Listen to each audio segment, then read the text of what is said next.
ودلوقتي يا حبايبي نقدر نقول مع بعض كده ايه رأيكم بقى في القمر ده؟ حاجة كده عظمة جدا. عملنا برام المكرونة بالطاجن، برام الطاجن كده باللحمة بالفراخ، بجد تحفة. طبعا شايفين المكرونة استوت معانا بالجبنة الموزاريلا، بجد حاجة كده تحفة وعظمة. بتمنى يا رب تزوروني دايما على قناتي على اليوتيوب حل الضغط واكله جنان، هتلاقوا فيها كل الوصفات سهله وبسيطه. ويلا بينا كده بسرعه نشوف عملنا العظمه دي ازاي. بس اهم حاجه وقبل اي حاجه، يا ريت ما تنسونيش بلايك وكومنت ظريف كده، عشان ده اللي هيرفع معانا الفيديو، واشتراك بسيط كده مش هيكلفك اي شيء باذن الله. يلا بينا نشوف عملنا العظمه دي ازاي. السلام عليكم ورحمة الله وبركاته. اللهم صل وسلم وبارك على سيدنا محمد وعلى آله وصحبه أجمعين. ازيكم حبايبي، عاملين ايه؟ النهاردة هنعمل مع بعض كده طاجن الفراخ بالجبنة الموتزاريلا. هنعمله مع بعض بطريقة حلوة جدا. بتمنى ان الوصفة تعجبكم وتكون خفيفة على قلبكم. يلا بينا كده نشوف ايه هي المكونات معانا، هنعملها ازاي.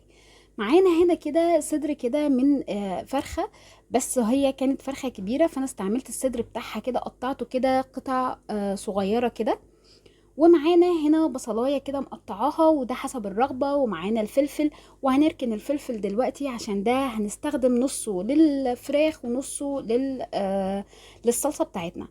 ومعانا هنا طبعا لتتبيله الفراخ بتاعتنا معانا توم باودر، بصل باودر، بابريكا، من كل حاجه معلقه، ونص معلقه من الفلفل الاسود عشان هنحط قرن الفلفل الحار دوت، ومعلقه صغيره من الملح، ومعانا معلقة صغيرة من صويا صوص، ومعلقة من الخل. وكل الحاجات دي عشان تتبيلة الفراخ بتاعتنا. اول حاجة هنعملها مع بعض كده، هنروح على البان بتاعتنا كده، وفيها معلقة من المادة الدهنية. وانا بفضل في الحاجات دي بتكون الزيت معانا هي اللي انا بستخدمه. هننزل فيه كده. طبعا الزيت انا سايباه يسخن كويس جدا عشان ننزل عليه بقطع اللحم بتاعنا كده، علشان خاطر الأنسجة بتاعة الفرخة نفسها كلها تقفل معانا. هننزل كده بأول قطعة عشان نشوف كده. خلاص كده سخن معانا. هننزل بكل قطع الفراخ اللي موجودة معانا.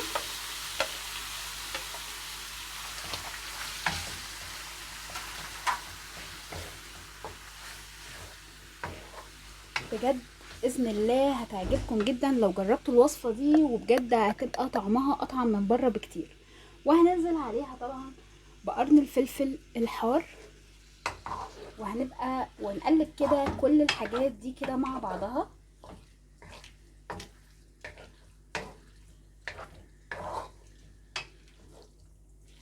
للتتبيلة بقى بتاعتنا هننزل عليها كده بشوية من معلقة صغيرة كده من صويا صوص للتتبيلة، بس مش اكتر، معلقة.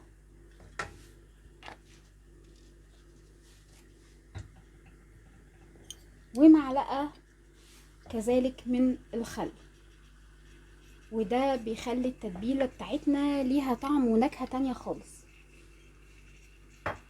وهننزل عليها بكل التوابل بتاعتنا اللي احنا قلناها، التوم البودر، البصل البودر، الملح والفلفل والبابريكا.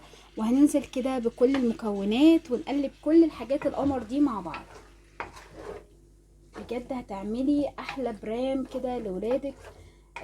طاجن مكرونة بالفراخ، بجد حاجة كده عظمة. ولادنا مش هيفكروا ان هم يشتروا الحاجات دي من بره. طبعا ولادنا بيحبوا الاكلات السريعة دي. وهنا كده يا حبايبي بعد ما خلاص كده الفراخ سيبناها تتشمع معانا كده على النار، هنبدأ ان احنا نقلبها. انا كنت فاكرة ان التليفون بيصور معايا، بس كان التليفون للأسف مش بيصور. بتمنى ان كل الوصفة تكون خفيفة على قلبكم يا رب العالمين. وما تنسونيش بلايك وكومنت ظريف كده عشان ده اللي هيرفع معانا الفيديو بإذن الله تعالى. طبعا احنا عملنا قبل كده مع بعض الطاجن اللي باللحمة المفرومة، هنعمله النهاردة بالفراخ بالجبنة الموتزاريلا. بتمنى ان الوصفة تعجبكم وتكون خفيفة على قلبكم يا رب العالمين. طبعا هنسيب كل الكلام ده كده يتدحرج كده مع بعضه، ونرجع تاني نشوف هنكمل وصفتنا ازاي. وهنعمل اطعم صلصة للطاجن بتاعنا، بجد هيبقى تحفة جدا. خليكم معانا للاخر علشان نشوف شكل البرام بتاعنا، بجد حاجة.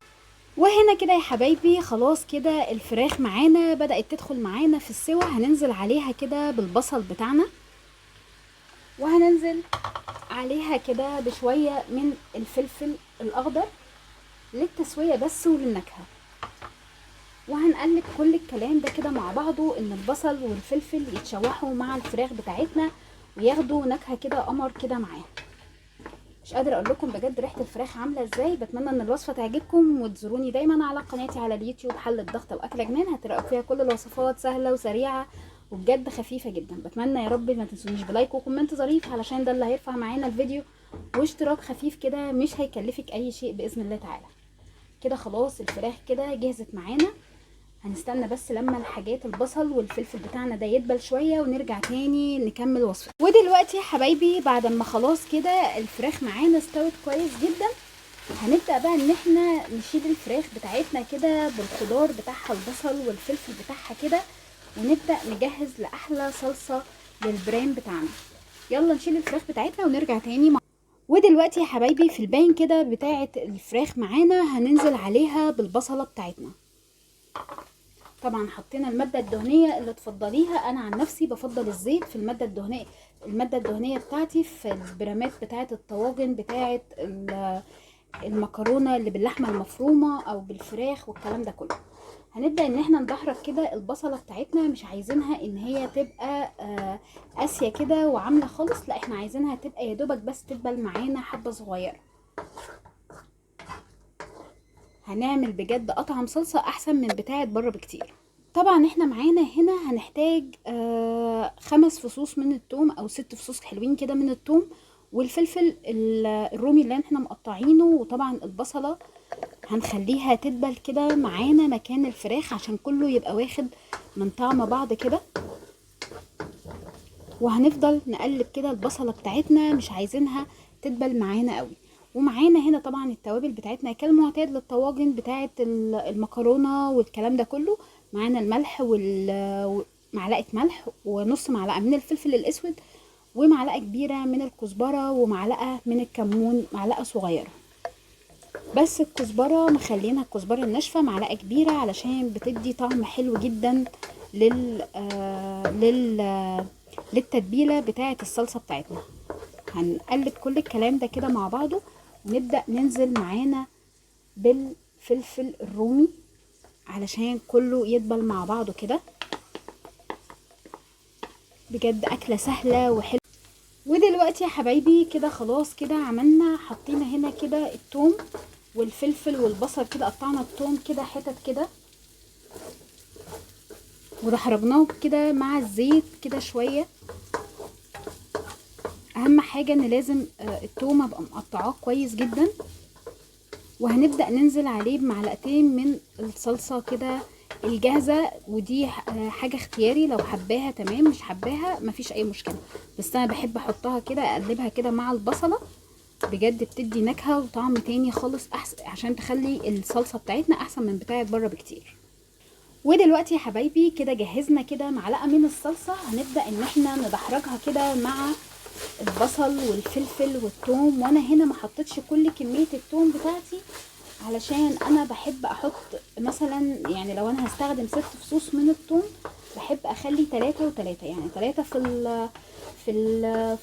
في البصله ومع الفلفل مع الثوم بالكلام ده كله، و3 بعد ما احط الصلصه الاساسيه. طبعا هنا يا حبايبي بعد ما خلاص كده حطينا الصلصه ودحرجناها كده مع البصل والفلفل والثوم بتاعنا والتوابل بتاعتنا كالمعتاد، البصل والكزبره والكمون والمعلقه نص معلقه صغيره من الفلفل الاسود والملح كده. هنبدا ننزل عليهم وهنا كده يا حبايبي خلاص بعد ما كده الصلصه اتعملت معانا، هنبدا ننزل عليها بعصير الطماطم بتاعنا. وخلاص كده نسيب بقى كل الكلام ده كده يتسبك مع بعضه كده، ونرجع ناخد قطعه. ودلوقتي يا حبايبي طبعا احنا شايفين الصلصه معانا كده تقيله، طبعا احنا مش عايزينها تقيله كده. هنبدا ننزل عليها كده بشويه من الميه المغليه، علشان لازم تكون الصلصه معانا خفيفه شويه، علشان خاطر احنا هنحط فيها المكرونه وهي نيه. طبعا كده شايفين القوام بتاعها، ونقدر بقى في الحته دي دلوقتي نبدا نظبط الملح بتاع الصلصه بتاعتنا. مش قادره اقول لكم الريحه بتاعتها عامله ازاي. بتمنى ان الوصفه تعجبكم، ما تنسونيش ابدا من لايك وكومنت علشان يرفع معانا الفيديو، اشتراك بسيط كده مش هيكلفك اي شيء باذن الله تعالى. هنبدا نقلبها كده ونبدا نظبط البرامات بتاعتنا علشان خاطر نعمل اطعم طاجن مكرونه بالفراخ. بجد حاجه كده عظمه وريحته تحفه جدا. يلا بينا كده عشان نظبط البرامات بتاعتنا. ودلوقتي يا حبايبي طبعا انا عندي البرامات كده الصغيره دي، هنبدا ننزل عليها كده باللحمه المفرومه بتاعتنا. الاول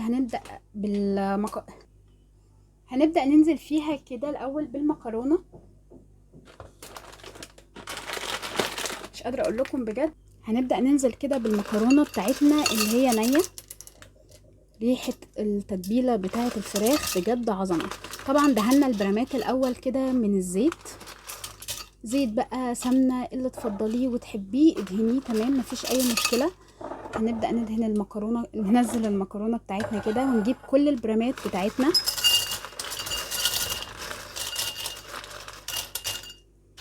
كده. نزلنا المكرونه بتاعتنا كده،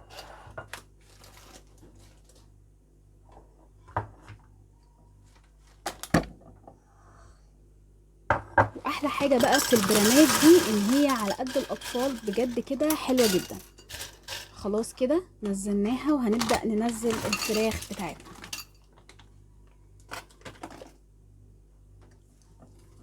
وطبعا كده بعد ما رصينا الفراخ عليها بقى كده هنبدا ننزل على كل برام كده بالصلصه بتاعتنا. طبعا احنا شايفين الصلصه خفيفه خالص كده.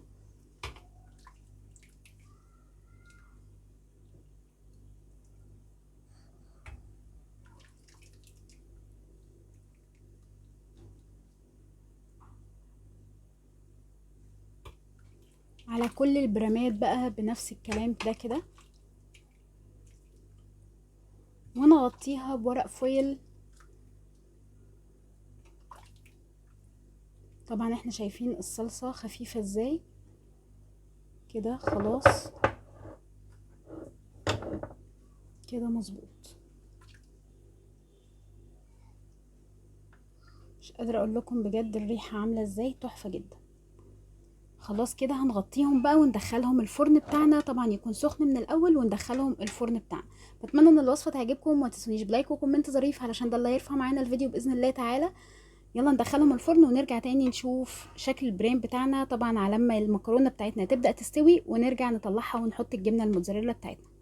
وهنا كده يا حبايبي خلاص كده طلعنا البرامات بتاعتنا واتاكدنا ان هي استوت معانا، فهنبدا بقى نوزع عليها الجبنه الموتزاريلا بتاعتنا علشان خاطر ناخد قطعه وش كده زي ما بنجيبها من بره.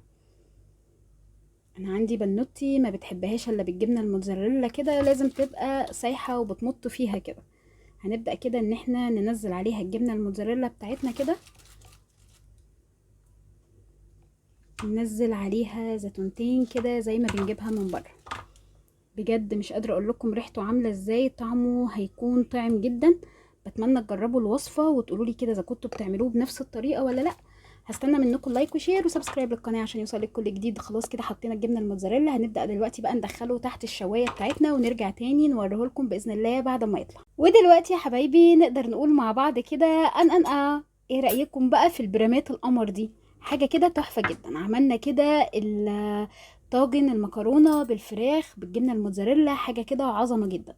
طبعا احنا شايفين الجبنة معانا بتمط ازاي، وشايفين المكرونة والفراخ وكل حاجة استوت معانا اهو. بجد مش قادرة اقول لكم الريحة بجد تحفة جدا. ادي المكرونة بجد حاجة كده عظمة. بتمنى بقى تجربوا الوصفة وتقولوا لي في الكومنتات اذا كانت الوصفة عجبتكم ولا لا. هستنى منكم لايك وشير وسبسكرايب للقناة عشان يوصلك كل جديد. يا ريت يا ريت ما تنسونيش ابدا بلايك وكومنت ظريف كده علشان ده اللي هيرفع معانا الفيديو، واشتراك بسيط كده مش هيكلفك اي شيء. بتمنى يا رب كل اللي بنقدمه ينال اعجابكم باذن الله تعالى، ويا ريت ما تنسونيش من دعائكم. وباذن الله نتقابل في وصفة جديدة، والسلام عليكم ورحمة الله وبركاته.